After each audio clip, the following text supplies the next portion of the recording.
উচিত হবে না যে তার সাথে কাউকে শরীক করা হোক। বললেন শাহিদতু আল্লা ইলাহা ইল্লাল্লাহ ওয়া আন্না মুহাম্মাদান রাসূলুল্লাহ, আমি সাক্ষ্য দিচ্ছি আল্লাহ ছাড়া কোনো মাবুদ নাই এবং মুহাম্মদ আল্লাহর রাসূল সাল্লাল্লাহু আলাইহি ওয়াসাল্লাম। খুযুনি ইলা রাসূলিল্লাহি ওয়া আসহাবিহি, আমাকে আল্লাহর রাসূল এবং সাহাবীদের কাছে নিয়ে চলো, আমি ইসলাম কবুল করব এখন। সেখানে গিয়ে নবীকে বললেন ইয়া রাসূলুল্লাহ, আমি জিতুকা উমিনু বিল্লাহি ওয়া রাসূলিহি, আমি আপনার কাছে এসেছি আল্লাহ এবং আপনার প্রতি ঈমানদার হয়েই এসেছি। ওয়া বিমা জিতা বিহি মিন ইনদিল্লাহ, আর আপনি আল্লাহর পক্ষ থেকে যা নিয়ে এসেছেন এই কোরআনের প্রতি ঈমানদার হয়েই আমি এসেছি।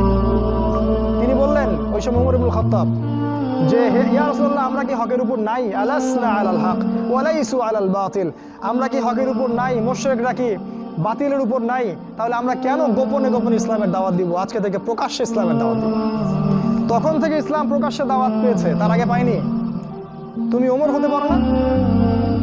একটা ছেলেকে দেখলাম অনলাইনে, আমি তাকে চিনি না, অনলাইনে একটা স্ট্যাটাস দেখেছিলাম, খালি ইসলামের পক্ষে কিছু একটা বলার কারণে তার একটা বড় পথ চলে গেছে এবং সে স্ট্যাটাস দিয়েছে যে যদি একদিন বাঁচি সিংহের মতো বাঁচবো, তাও ধর্মকে আমি দলের কাছে বিক্রি করবো না। মন থেকে দোয়া চলে আসলো ওর ওখানে। আমি কমেন্ট করেছি যে তোমাকে আল্লাহ ওমরের মতো কবুল করুক।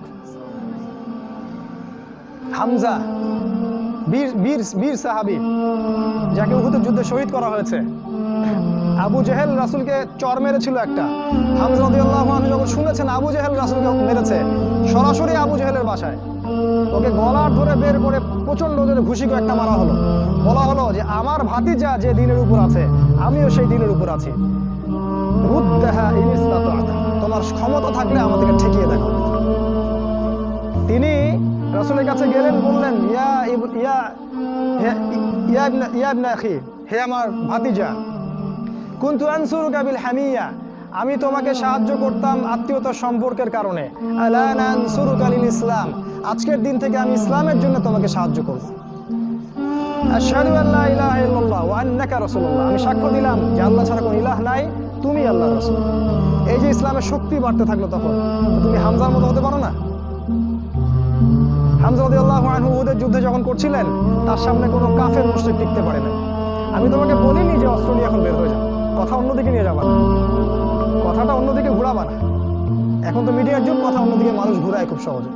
আমি বলেছি তোমার এই চেতনাটা নাই, তুমি হামজার মতো চেতনা ধারণ করতে পারো না, ওমরের মতো চেতনা ধারণ করতে পারো না। অসংখ্য সাহাবী ছিলেন এরকম।